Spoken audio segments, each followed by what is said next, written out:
Track is a monthly web TV show about cryptozoology, natural history, green issues, and whatever else the team feel like making up as they go along. Enjoy.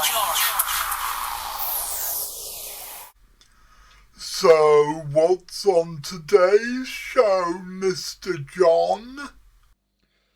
Well, Hennis, in this week's episode, we talk to noted paranormal researcher Vivien Powell, who's an old friend of mine, and she talks about her experiences within the Fortean field and her childhood growing up in India. Enjoy.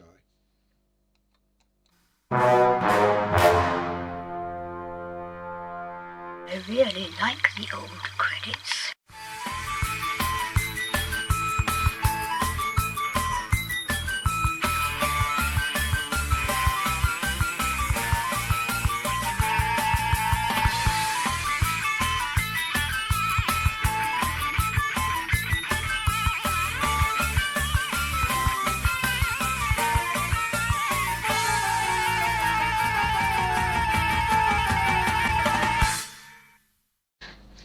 Me washing out. Good afternoon, ladies and gentlemen. My name's John Downs, and welcome to... Hang on. There should be something happening over there, but nothing is happening at all. Isn't this the part where we normally have Wally, the comedy rhino, doing a poo joke?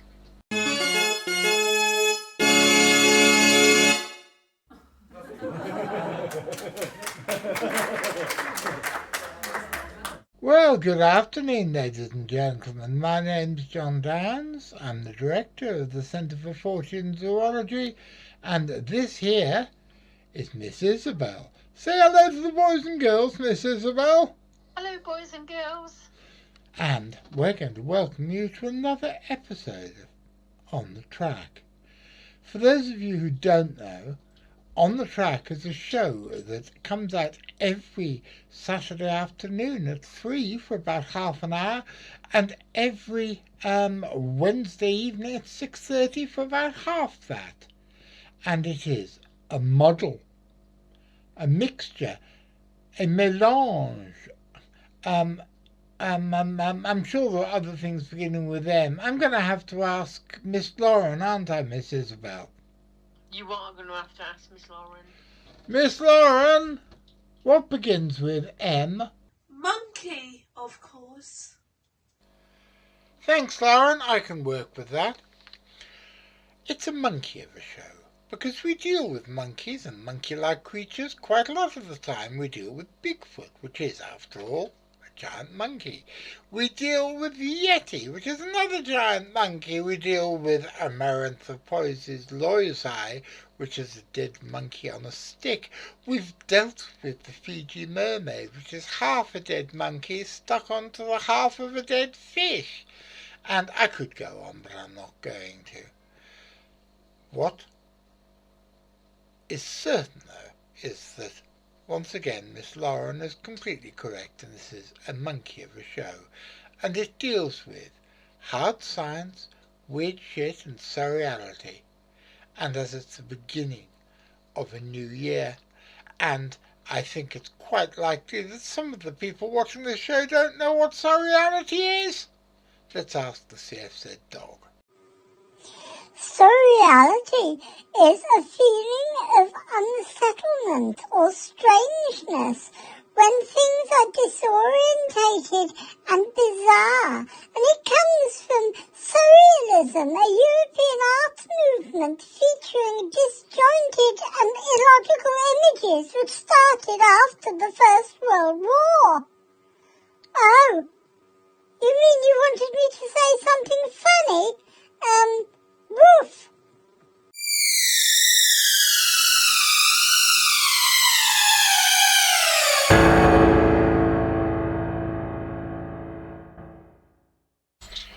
It's a Saturday afternoon just after the show, and I should be having my Saturday afternoon zizz, because I'm becoming an old man, and I like to have a nap in the afternoon sometimes, especially when I don't have to do anything else. But I have got particularly bad neuropathy in my left foot today, and intermittently, just like then, it feels like someone's stubbing a cigarette out on my foot. And so I'm unable to sleep, so I'm carrying on with editing this show, which will be coming out in about 3 weeks after I record this.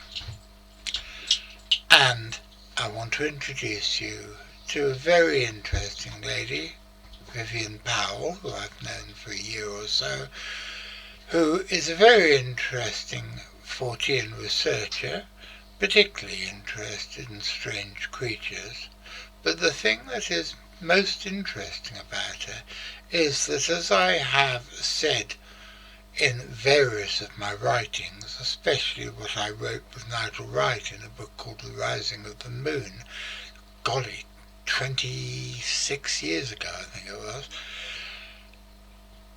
there does seem to be a strange correlation between the racial, ethnic and religious background of a person and the phenomena they experience. Now, for example, there are lots of accounts of Muslim people or people from a Muslim background slicing over an open aubergine and finding that the word of Allah is portrayed in the seeds of the aubergine.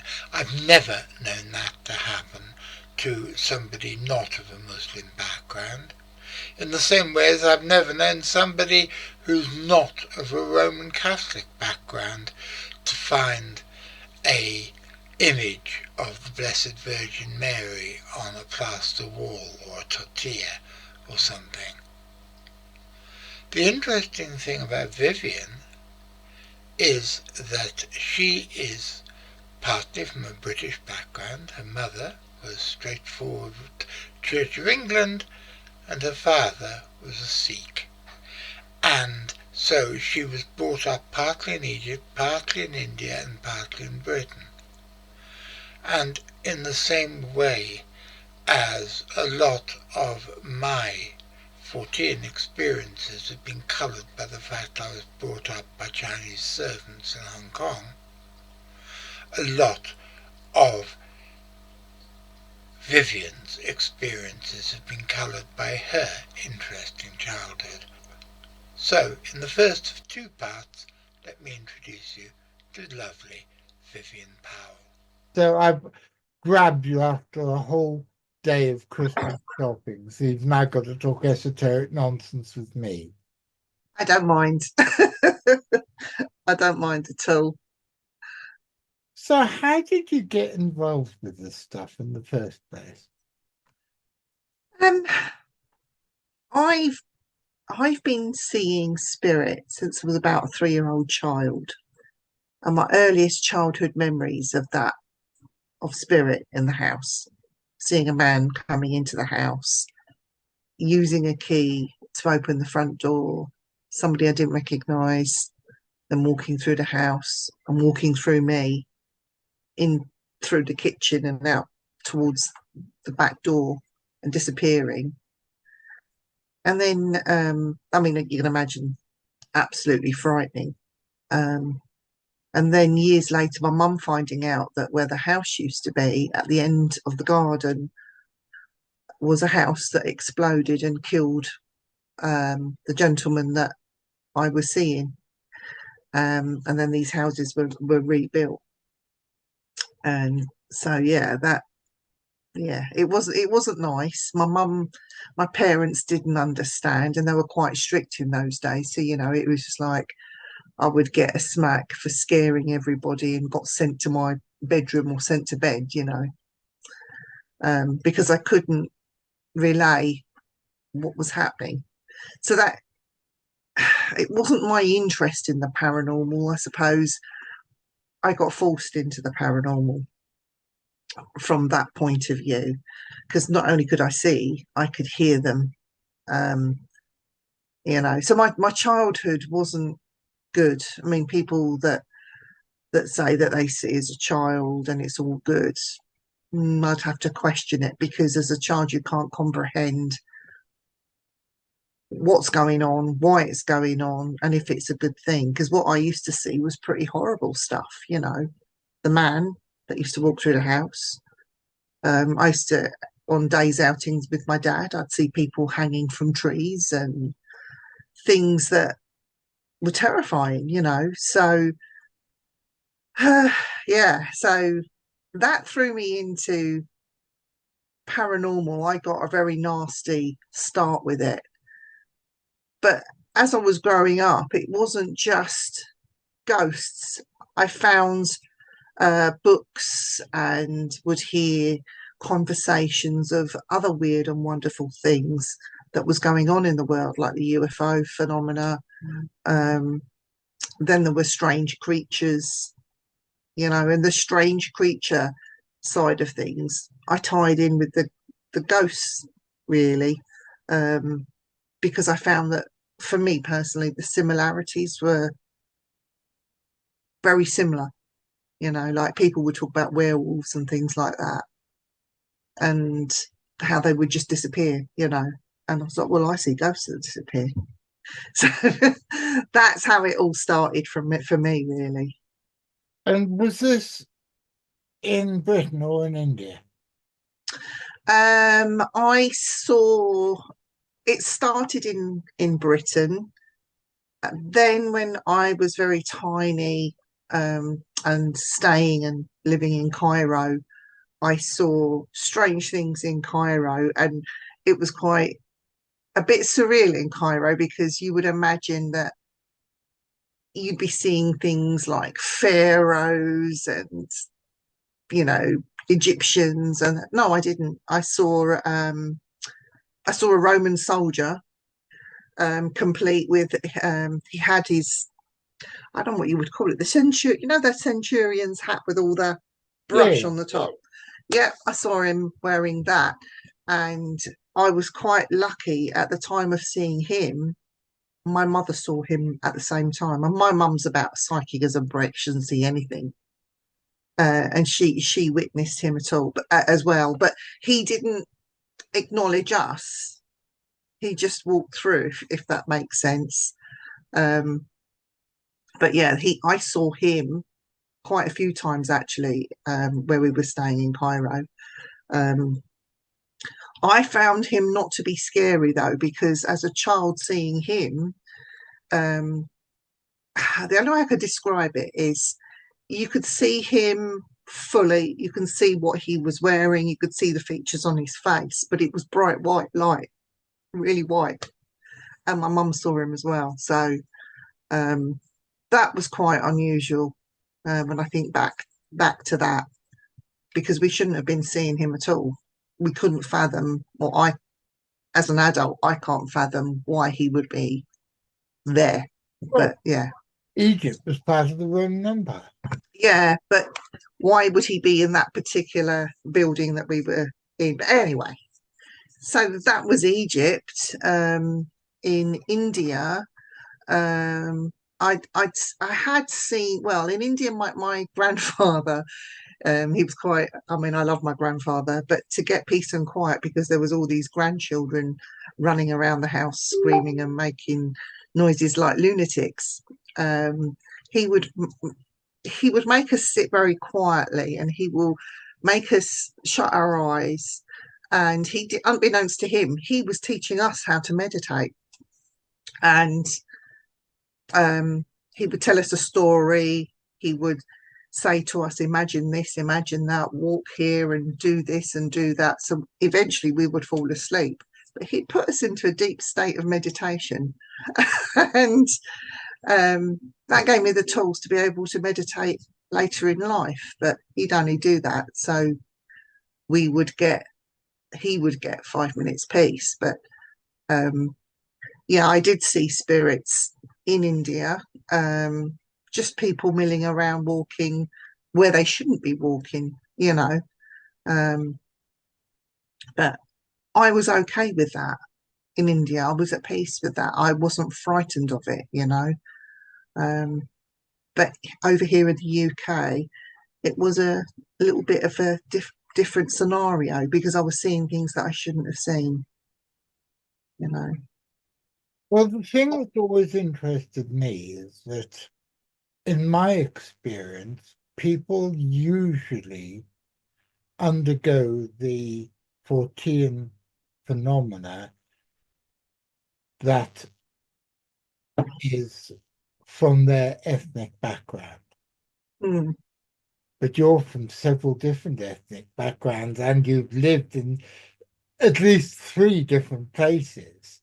And so I am fascinated to hear about your cultural Fortean phenomena, as you're from a bunch of different Yeah, cultures, which I find totally fascinating. I think I can take, and I'm quite lucky in a certain respect that as a child and living and staying in New Delhi in India, in the area that we was in, we had a lovely house, a lovely like a veranda with seating out there with tables where we would have coffee in the mornings and things. And one morning, I got up really early to see that my father had disappeared. He wasn't in the bed he should have been. So I went looking for my dad, and there was my dad, my granddad, my auntie, one of my cousins, all sitting out drinking tea on the veranda and watching a mongoose and a king cobra on the front lawn in full fight. And um, every time I went to speak or ask my dad something, he'd tell me, shh, shh, shh, just watch. And it went on for a few hours, this fight. It wasn't something like, and when one of them wins. It went on for hours, like one taunting the other, then the other one fighting back, and then it going on.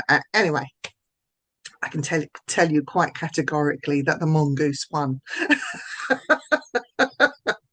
Now, I was brought up in Hong Kong, which was some thousand miles further, several thousand miles further east to you.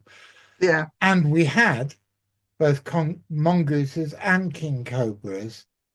I never saw either of them as a child.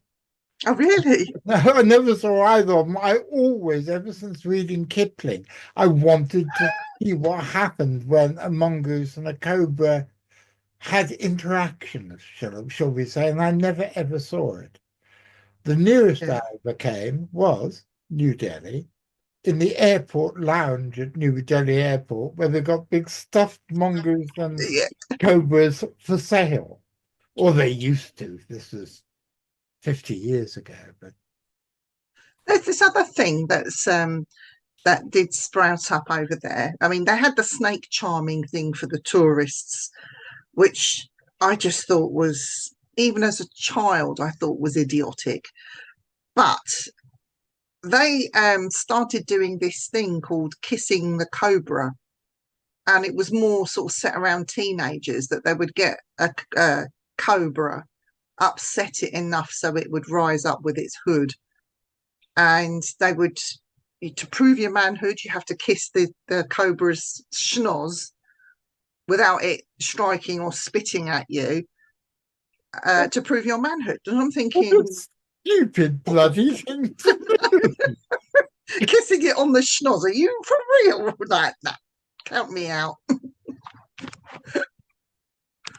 God, Yeah. I know teenagers are stupid, but by golly, I know. that's awful. That's absolutely ludicrous. I know.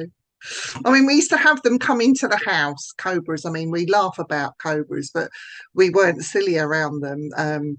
You know, we had quite a lot of land with the house, and we had a full staff that worked there, and we had dogs that would alert us to the cobras, and if they were in the vicinity or came too close. But the cobras were something that you do. I mean, we laugh about it now, but I can't emphasize enough how dangerous these animals really are. My father, his best friend, died as a result of cobra venom. He went and wanted to go and use the public toilet because he needed a wee quite desperately. Decided it was far too disgusting and smelly, so there was nearby bushes. He decided to urinate there, and while he was urinating, he got bit on the leg by a cobra, and he knew he'd been bitten. He said to his wife, I mean, he was on a motorbike scooter thing. He said to his wife, take the scooter and get me to hospital now. And she said, okay, that's what's happened. He said, I've been bitten, just take me to the hospital now. He got on the back of the scooter, held on to her. By the time they reached the hospital, 15 minutes later, he was pronounced dead. So, we laugh and joke about I think the creatures are beautiful. Snakes, I like snakes, but there comes a point where you really have to respect nature and what it can do. Otherwise, you're going to lose. Yes, of course. What other wildlife did you see in India when you were a child? I'm going to get into trouble. On our property, we had a whole range of animals to, I don't know, I suppose, to eat and the buffaloes the water buffaloes were the most unusual, I think, because we'd have them for their milk, really. But I was very brave, ventured out to the bottom of the property. I mean, when I was quite young, I thought that was miles and miles away, to see the water buffaloes, and decided straight away that I was going to ride one, and told one of the servants to put me on the back of its head, by its head, and I was going to use the horns as steering, My dad then found me, gave me a good hiding, and sent me back to the house because, I mean, I didn't know how dangerous that these beasts could be. They were just there, really dopey, eating all the time and not doing very much. I wanted to ride one. So water buffalo, those buffaloes were part of my childhood. Elephants, we used to see working elephants all the time. I was quite lucky to ride, well, lucky or unlucky, I don't know how you put it, to ride one of the elephants bareback. And what people don't realise is the hairs on the back of an elephant is like wire wool. It hurts. Well, I can imagine. Just like cut into you, because all they told me was, about I had shorts on, curl your legs around the rope that was put there for to steer the elephant, and I curled my legs round there, and got cut to ribbons as a result of the elephant hair. But I don't regret it. I rode an elephant. Brilliant. And Indian elephants are so soft, lovable and cuddly, and they're just dear things, we should all love and nurture them, really, not hunt them or kill them or use them for work but anyway, elephants were a big thing. Then you got the cows out there, the Indian cows. They're not like our cows. They're a bit more scrawnier looking, but in their Hindi religion, they're very sacred animals, and if they walk freely amongst the streets and people are feeding them and whatnot. But if you hit a cow, that is a prison sentence, and worse. But those cows, as much as they look cute and you love them, they really get on your nerves. They're like a hindrance, get out the way. And we'll be back with more from Vivien next week. If you want to support us and help us make more content like these, please press like, subscribe, follow our Facebook page, and check out our Patreon. And as the ghost of Joe Strummer, who who's an ever more regular visitor to my little studio, says, "Don't forget to ring the notification bell, otherwise you'll miss the new episodes." And that would be an awful pity, wouldn't it? If you've been affected by any of the topics in today's episode, you can just bugger off, because we don't give a monkeys. Bloody well get a grip. Sort your own bloody problems out rather than ringing up somewhere. That was a public information film. And that, my dears, is about it for this episode. Thank you for watching. I hope you enjoyed it. I'm sorry once again that I am being less than my usual cheerful self, but peripheral neuropathy, especially in one's feet, is bloody awful, and I'll be very glad when this bout finally finishes. I want to say a big thank you to my guest this week, who was Vivien Powell, and I want to say a big thank you to V. McCrinnan, Richard Freeman, my producer Louis, Graham, Deputy Director of the CFZ, and Guinevere, Assistant Director of the CFZ, all of whom do excellent and wonderful things. And I wouldn't be able to do this show or run the Centre for Fortean Zoology without them. Thank you, my darlings. You do not know how much I appreciate what you do. I'm going to be back on Wednesday. What am I talking about on Wednesday? I've got no idea. But I think I might be talking about psychic backlash, but I haven't got that far yet. And I'll be back on Saturday.